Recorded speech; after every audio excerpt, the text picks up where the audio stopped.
Isso aí. Bom dia, boa tarde, boa noite. Bem-vindos, bem-vindas a mais uma aula de história.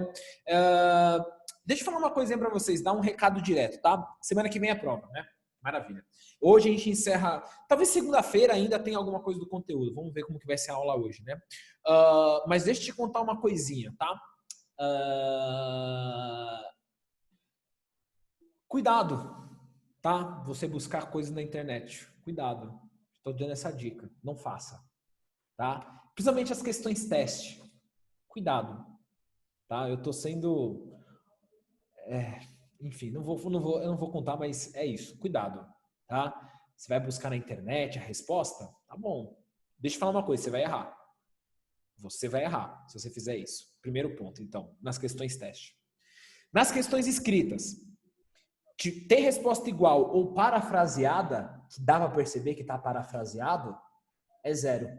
Para as 2 pessoas que eu encontrar, ou para as 3 ou para as 4. Beleza? Se alguém, sei lá, fizer junto, essas coisas, tá ferrado, tá ferrada.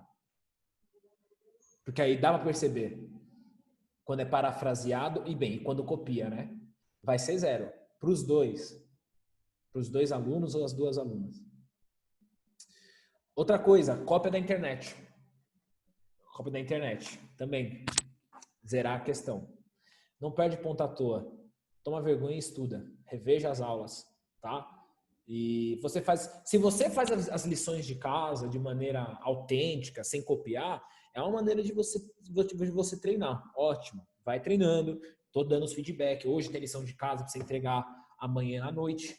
E é tema de prova. Então aproveita, faça. Melhore a sua redação. Melhore a sua redação. Entendeu? Resposta completa. Lembra aquela coisinha chatinha que eu fazia no passado? E aqui eu tô pegando o pé de... A mesma resposta completa. Para você não se perder no enunciado. Ah, professor, eu não sei a resposta. Tudo bem, pesquisa. No seu livro-texto. No seu livro-texto, leia, formule uma resposta de maneira autoral. É assim que estuda, é assim que você cresce, é assim que você desenvolve. Se não for dessa forma, você até pode me enganar na hora de fazer a lição de casa. Às vezes tem um pessoal que não consegue enganar. Eu mando lá, né? Cópia da lição. Mas na hora da prova, aí não adianta depois perguntar por que, o que aconteceu, tá? Então, tá fazendo como a lição? Como que tá desenvolvendo as respostas? Cuidado, tá? Cuidado. Não vá para o caminho mais fácil, porque o caminho mais fácil você vai rodar, você vai se prejudicar, tá? E quem for ajudar também. Quem for ajudar também vai sair prejudicado, porque também vai receber na questão 0. Porque a resposta vai estar parecida. Beleza? Ótimo. Dando esse alerta, tudo bem? Esse alerta para, né, fazer as coisas minimamente corretas. Vamos para a aula. Vamos continuar falando desse complexo açucareiro. Só que hoje a gente vai falar da escravidão e da sociedade. Tudo bem? Beleza? É a segunda parte da aula de ontem. Tudo bem? Beleza? Na aula de hoje a gente falou sobre cachaça, falamos como produzir a cana-de-açúcar, né? Enfim, vimos bastante coisa, né? Ontem foi uma aula açucarada, entendeu? Desculpa. Vamos falar do sistema escravista aqui, sociedade escravocrata. Bem, a própria imagem da abertura aqui da aula de hoje mostra para nós qual vai ser a primeira civilização a tornar-se escrava, a se utilizar, a se escravizar, a usar essas pessoas como escravos. Estou falando dos nativos, né, dos indígenas que moravam, que viviam aqui, que eram terras, que eram as suas terras, né? O pessoal fica falando, né? A gente esquece que o Brasil, né? A propriedade privada deles a gente, né, esqueceu de respeitar. Cadê o Vitor? Vitor tá aí? Quando eu falo de propriedade privada? Opa, meu bom. Né? Tá aí, né? Respeitou a propriedade privada do índio? Não respeitou, né? Complicado. Olha lá. Não respeitou, né? Propriedade privada, né? Índio não tem isso. Enfim, no início, atenção, hein? No início, você tem uma falta de homens livres, tá? Você tem essa falta de pessoas para trabalhar. E aí se escolhe, obviamente, e depois vai continuar o modelo escravista, mas o primeiro modelo de escravidão vai ser a escravidão indígena, que não vai ter sucesso, tá? Não vai ter sucesso. E aí vem os estereótipos, né? Por que a escravidão indígena não teve sucesso? Ah, professor, a escravidão indígena não teve sucesso porque eles são vagabundos. Porque indígena é vagabundo, indígena é preguiçoso, indígena não gosta de trabalhar, indígena... Né? Enfim, os preconceitos que a gente tem, né? Aí. Professor, os indígenas se adaptaram ao trabalho dos portugueses? Resposta, não se adaptaram. Por que eles não se adaptaram? Porque eles são vagabundos? Não é questão de vagabundagem. É uma questão do seguinte, seu modo de vida, subsistência. É bem interessante como a sociedade ela está mecanizada hoje, né? Acho que vocês ainda não sentiram isso. Ou já sentiram, não sei. Mas quando a gente fica adulto, e eu falo isso por causa que desse período de pandemia, né, e da preparação de aulas, provas, enfim, é muita coisa para preparar. Slide, essa aula de hoje, mais ou menos assim para finalizar o slide, para editar o slide, 1h30, 2 horas para editar, fora recolher informações. Então assim, cada aula de cada ano é mais ou menos para produzir, são 4 horas, 4h30 de produção.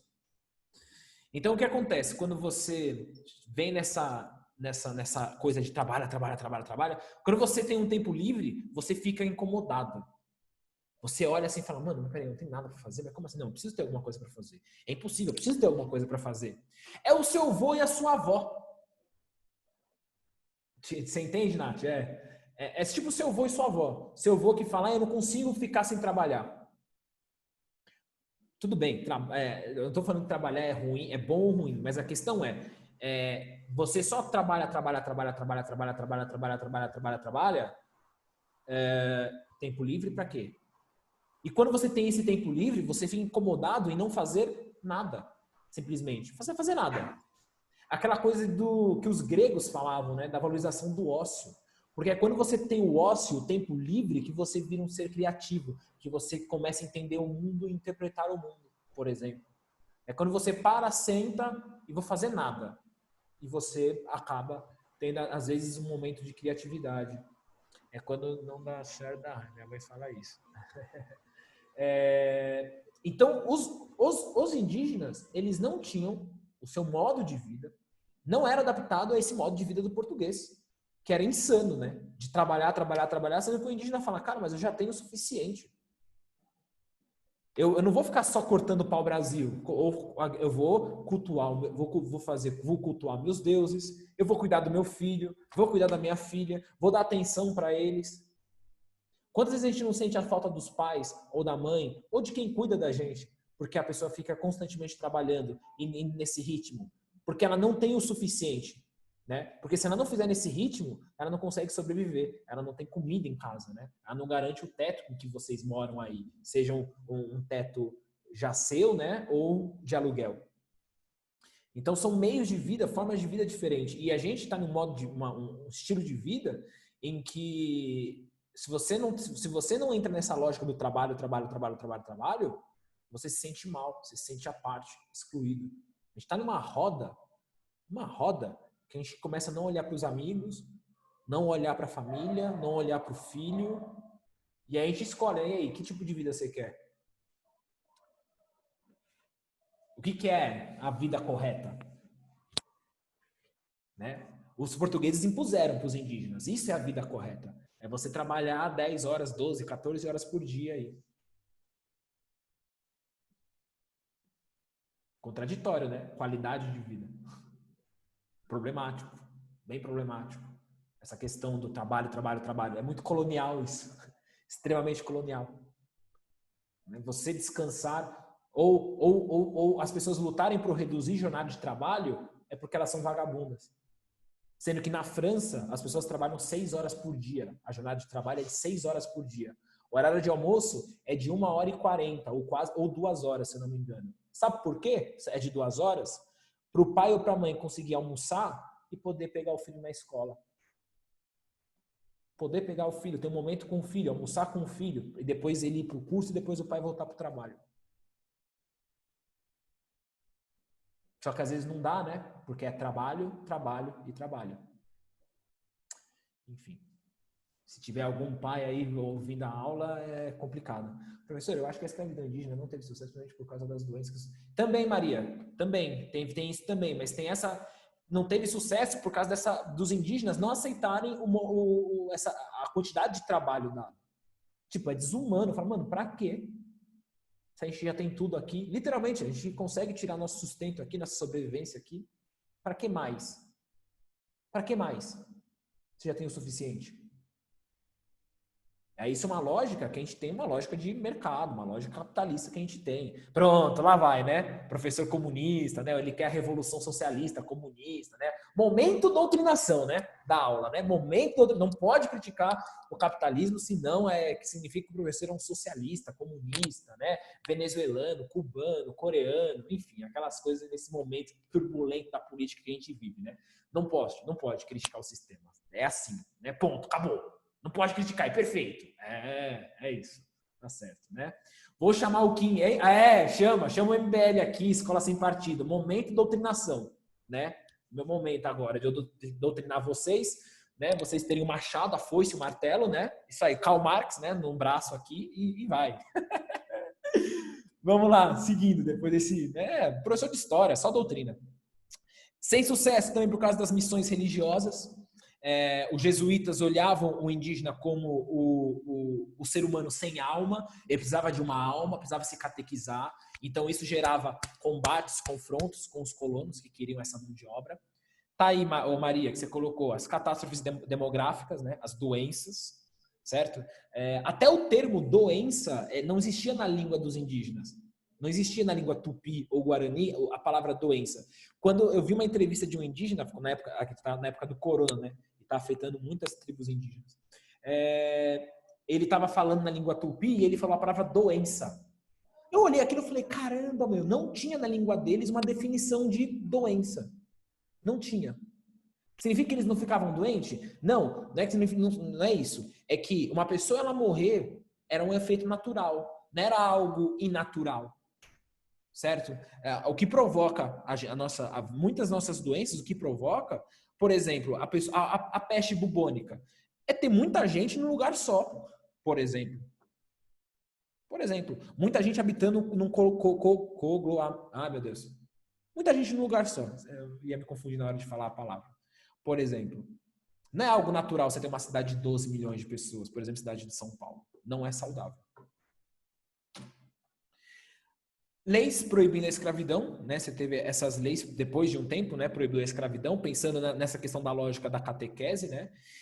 E isso aí gerou as famosas guerras justas. O que eram as guerras justas?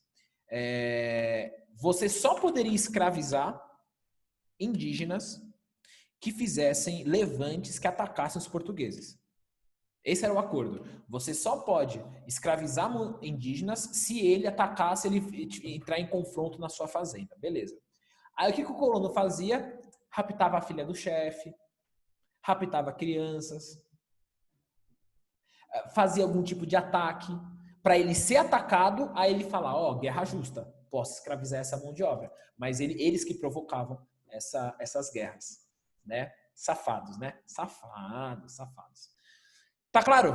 Questão indígena e questão, né? Quando você vê um discurso da pessoa falando que indígena é vagabundo, não sei o quê, eu já falo, ai, senhor amado, já falo, isso aí, é vagabundo, indígena é vagabundo. O Brasil é um dos países que mais matam defensores da mata, da natureza, é o Brasil. Bateu recorde ano passado, né? De protetores da mata, tal, né? Foram assassinados. Isso não conta, né? É verdade, isso, tá certo. Professor, explica de novo o que é guerra justa? Explico, Maria. Muito obrigado pela sua pergunta. Guerra justa é o seguinte. Qual que era a norma? O que é uma guerra justa? Eu vou combater aqueles indígenas e vou escravizá-los, caso eu vença, eu vou escravizá-los. Por quê? Porque a guerra foi justa, porque eles me atacaram. Eu não fiz nada. Eles que me atacaram. Só que, na verdade, essa é a guerra justa. Só que o que acontecia? Eles provocavam os indígenas, como eu falei para você, raptavam crianças, raptavam o chefe da tribo, e aí isso provocava o ataque ao fazendeiro. E aí, obviamente, ele falava, eles que começaram, fui eu não, foi eles que começaram, então eu posso escravizá-los, porque eles atacaram a minha propriedade. A minha propriedade. Não era dele não, mas tudo bem. Tudo bem? Beleza, Maria? Ficou claro? Quer que eu explique de novo? Maravilha, tá? Maravilha. Indo para o próximo slide, vamos tratar da sociedade colonial. Aqui você tem mais um engenho, né? Um quadro aqui que trata sobre engenho, e aí a sociedade colonial. Vai ter um título, tá? Dos slides sobre a aristocracia, homens livres e os escravos. Tudo bem? Bem, eu explico, tá? Esse vai ser a pirâmide social aí. É que essa pirâmide, ela tinha que ser, essa parte homens livres aqui, ela tinha que ser bem menor, mas assim, bem menor. Mas tudo bem, né? Deixa aí, mas não é assim, tudo bem? A maioria, a grande maioria é de escravos. Eita, peraí. Peraí. Cadê? Faltou um. Tá faltando. Cadê esse? Acho. Por que não foi para esse slide aqui?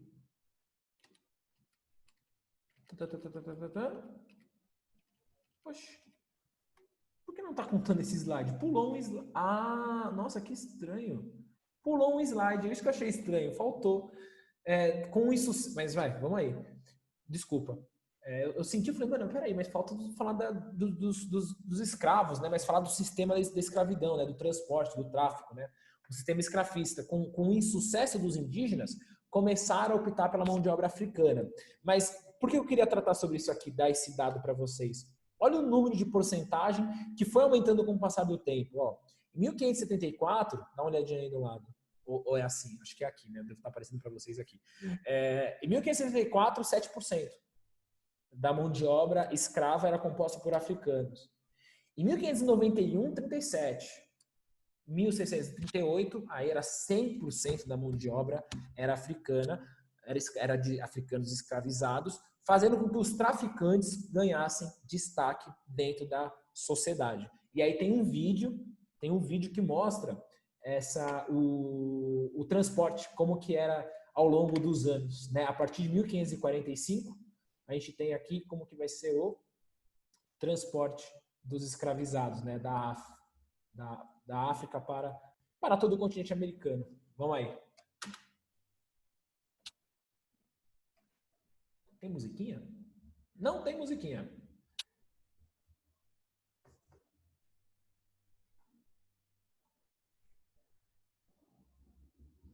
Perceba a localização, né? Indo principalmente para o Caribe. O Caribe vai ser muito forte no início, né? Focando muito no Caribe, na América Espanhola e ainda um pouco para o Brasil, né? 1640. Já entramos aí já no século XVII. Aí no século XVII já... Eita.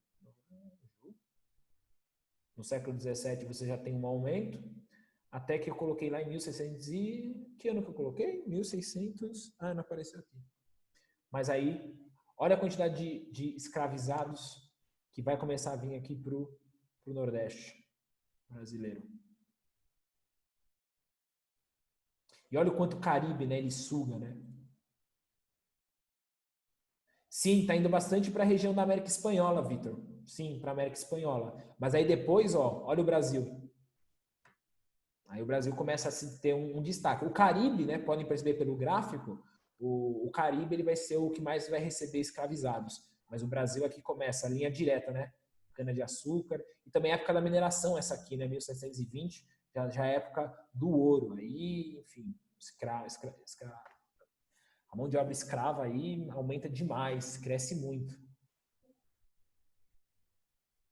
Presta atenção no Brasil, incrível assim no Brasil.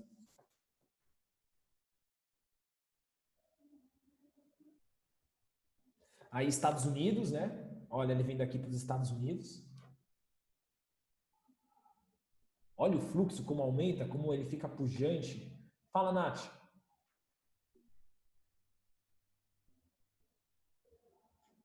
Ah, esse pontinho preto, Nath?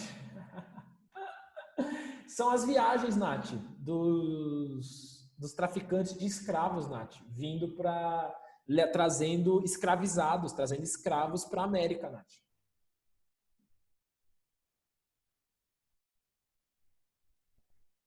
Ao tráfico de escravos. Meu, olha isso. É uma linha são linhas contínuas.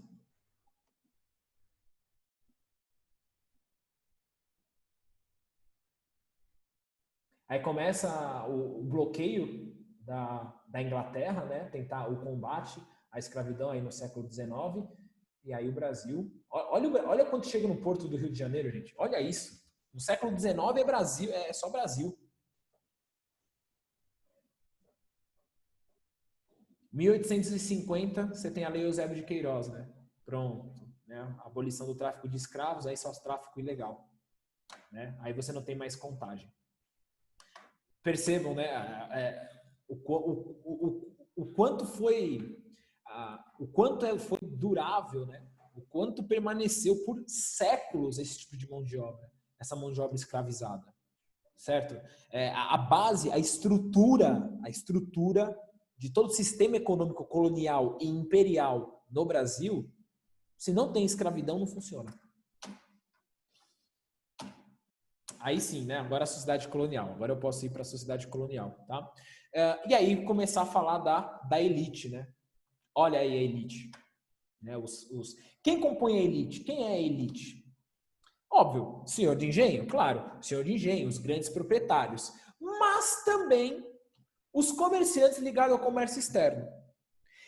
Um desses comerciantes ligados... Quem são esses comerciantes ligados ao comércio externo? São aqueles que trazem, por exemplo, as manufaturas. Trazem as manufaturas de Portugal para serem vendidas aqui para os senhores de engenho. Mas também os traficantes. Os traficantes de escravos, com o passar dos séculos, eles vão ser integrantes dessa elite, porque vão ser comerciantes ligados ao comércio externo, ligados ao produto externo. Né? Olha a tratativa, né? O corpo negro o corpo negro é um produto. Alguém mandou aqui mensagem no bate-papo, mas não apareceu para mim aqui não, tá? Se qualquer coisa, manda de novo, tá? Esses comerciantes, então, por terem alguns deles, essa exclusividade, né? Porque eles que trazem esses produtos manufaturados de Portugal para o Brasil, eles acabam interferindo no valor dos produtos, obviamente.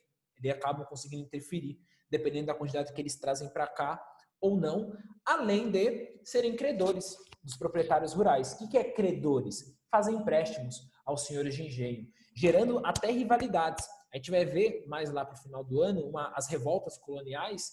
Você tem a revolta dos mascates, por exemplo. A revolta dos mascates foi um confronto entre os senhores de engenho e os comerciantes lá em Pernambuco. Isso mostra também que, assim, tem ali, dependendo da região, tem harmonia, mas também tem choque entre esses comerciantes e os senhores de engenho, esses grandes proprietários de terra. Sobre a questão familiar. Você tem uma família patriarcal e religiosa. Qual que é o problema disso, de uma família patriarcal e religiosa? Bem, patriarcal, pater, né, é o pai que manda. E aí, de novo, aquela estrutura machista, desse machismo estrutural que nós temos hoje no Brasil. Claro e evidente. Né? Os direitos que as mulheres necessitaram para elas angariarem demorou até o século XX e até hoje você tem, por exemplo, aquela cultura do estupro, da mulher, do objeto, do homem, desde pequeno, de criança, quando vê desenhos, né? O homem vê uma mulher bonita, ele fica... Ah! Já viram isso? É incrível nos desenhos como o cara, do personagem, e isso se reflete na criança, porque eu lembro, né? Eu lembro do Pica-Pau. Cara, eu lembro do Pica-Pau. Acho que eu já comentei com vocês, no final de ano, no ano novo aí de 3 anos atrás, a gente estava limpando a casa, eu tinha limpado o quarto já, né? Aquilo que era de minha responsabilidade.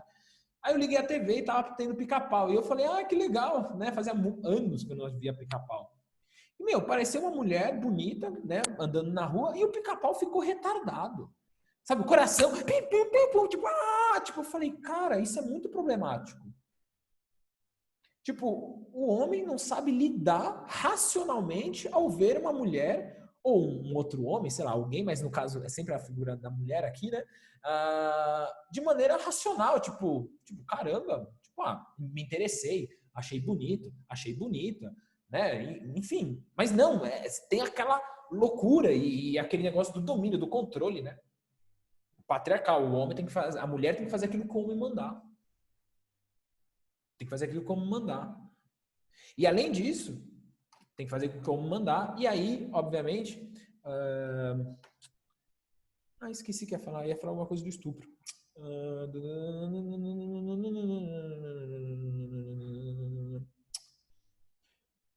Esqueci o que eu ia falar. Era alguma coisa sobre essa questão de você forçar. A questão de você ter a mulher como propriedade. Ela é minha propriedade. Minha propriedade. Então eu uso quando eu quiser.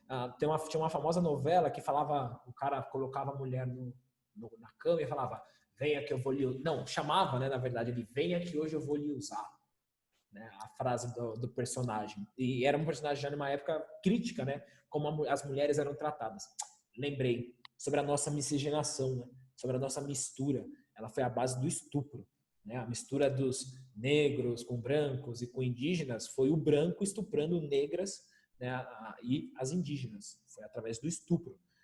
Clássico os relatos na era colonial dos senhores de engenho dormindo com as escravas e até com crianças, né, com adolescentes, com 15, 16 anos, mulheres jovens, da idade de vocês, né, sendo objeto de sexo para esses homens, senhores de engenho, que se consideravam donos de tudo, né, donos da região. Você tem diferentes cômodos para o homem e para a mulher. Quando eu visitei o Maranhão, e eu não consegui achar imagem disso, eu fui procurar, procurei, não achei imagem. Não sei se já comentei com vocês os quartos. Você consegue saber qual é o quarto do menino e qual é o quarto da menina. O quarto da menina é o quarto em que você tem mais janelas. Ela não tem privacidade. O quarto dela, naquele casarão que eu visitei, ela ficava no local de passagem. E janelas e porta sempre aberta. Porque é a menina, é a privacidade. Olha o quesito religioso, né? Da mulher, do sagrado, a virgem, né? E o menino? Quarto privativo, fechado, e tinha uma escrivania. O homem podia era para estudar, para aprender a ler, escrever francês, era levado para estudar fora. E a menina? No máximo, assim, às vezes, ler e escrever. Mas depois, aprender a costurar, principalmente.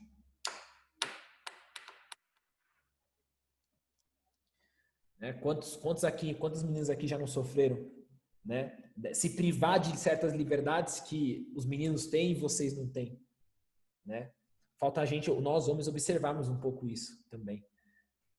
Certas liberdades que a gente tem, que a gente pode.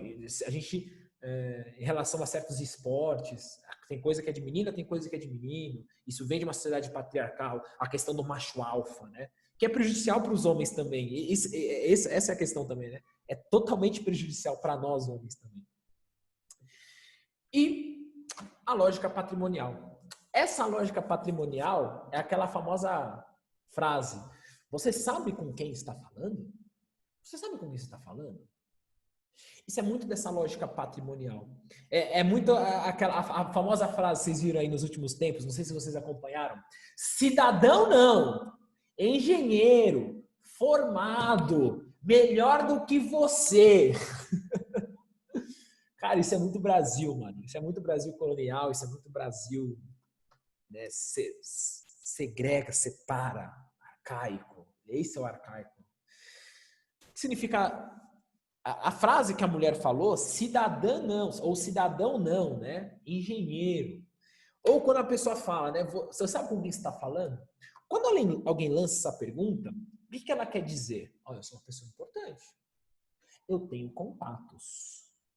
Você vai se meter comigo? Eu estar acima da lei.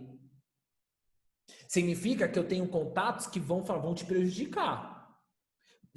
Mas eu só estou cumprindo ordens, eu estou cumprindo o que é a lei. Não, beleza, vai mexer comigo? Você sabe com quem você está falando? Onde já se viu alguém negar o título de cidadão? Olha o absurdo! A pessoa negar, falando, não, eu não sou cidadão. Eu sou engenheiro. Colocando na cara o diploma. Porque é privilégio o diploma. É privilégio o canudo, o ensino superior.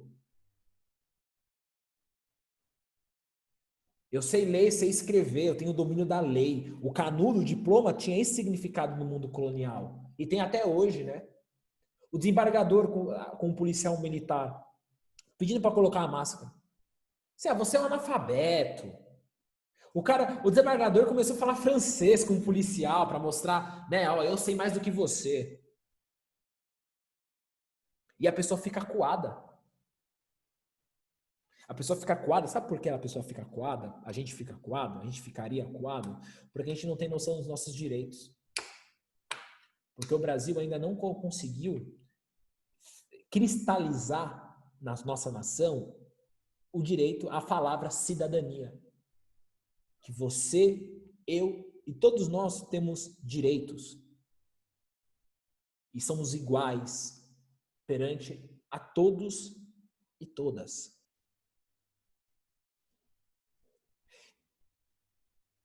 E às vezes, e pelo fato, no direito nós somos isso, mas pelo fato das nossas desigualdades, a gente está precisando tratar certas pessoas diferentes. É cálculo matemático. Pega um copo cheio e pega um copo vazio. Se eu tenho uma desigualdade aqui, não tenho? Se eu trato os dois de maneira igual, eu vou jogar água da mesma forma para os dois. Um sempre vai continuar mais cheio do que o outro. Então, às vezes, eu tenho que assumir medidas desiguais para gerar, aí sim, a igualdade de direitos. O que acontece hoje com a população negra, com a população indígena, com os deficientes e com as mulheres também, né? Que você tem essas desigualdades. Eu trato diferente para gerar igualdade. As desigualdades, elas são justificadas muito por essa questão patrimonial. Por quê? Porque as relações patrimoniais não são relações de... São relações de pessoalidade. As pessoas próximas a mim, meus amigos, eu beneficio. Aqueles que não são meus amigos, aí eu trato com a lei. Aí é a lei. No nosso patrimonialismo, essa lógica patrimonial é um dos percursores aí das desigualdades, das exclusividades e com isso das exclusões. Exclusivo para mim, para os outros não. Falta uma lógica pública, real mesmo, de olhar, todo mundo se olhar como cidadão e cidadã. E a gente só faz isso, por exemplo, com a educação. E não é balela. Não é balela. Porque quando eu tenho alguém que não é educado, quando eu tenho alguém que não tem educação, essa pessoa é facilmente manipulada por aqueles que têm educação e conseguem manipular a lei. É tipo Roma. Lembra? Roma, as leis elas vão ser escritas para sair do controle dos patrícios. Então, a gente tem as leis escritas, mas a gente não tem educação que faz com que as pessoas tenham entendimento dessas leis e dos seus direitos, fazendo com que as pessoas que têm entendimento dessas leis, que é a elite, burlem a lei, porque elas têm conhecimento.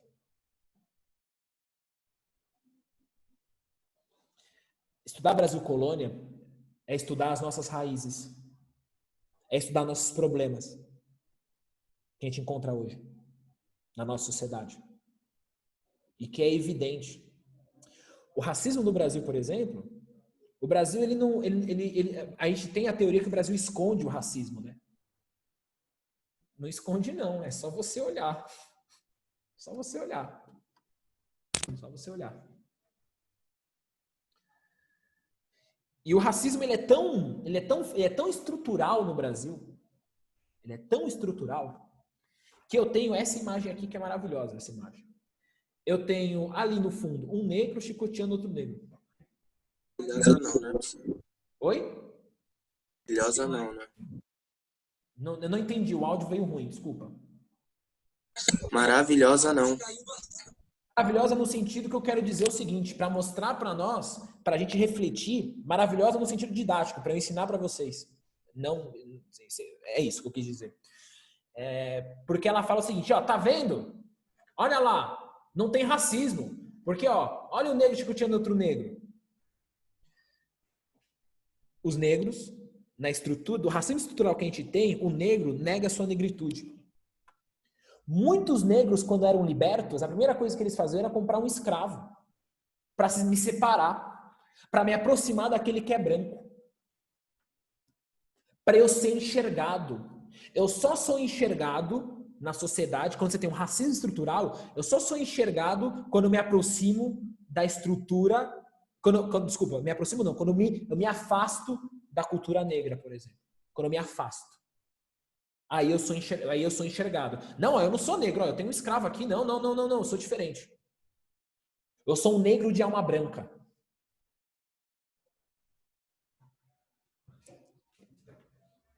Isso aqui é claro e evidente que é o racismo estrutural. Em que a pessoa ela se afasta das suas origens para poder ser aceita na sociedade. Segunda-feira a gente começa, a gente termina, tá? Eu vou mandar para você fazer a lição de casa. Eu coloquei lá no Maestro. Quem quiser ir tentando fazer, faça. Beleza? Mas eu não dei tudo. Eu finalizo na segunda-feira. Tudo bem? Mas vão fazendo. Eu vou estender lá o prazo, tá? Mas vão tentando fazer lá, vocês vão estudando. Tá bom? Valeu, obrigado pela atenção. Tenham um ótimo final de semana. Bons estudos aí para vocês. Arrasem. Força. Qualquer coisa, me chama no coma. Tá bom? É nóis. Tchau, professor. Bom final de semana. Falou. Ixi, tinha tanta coisa aqui no bate-papo.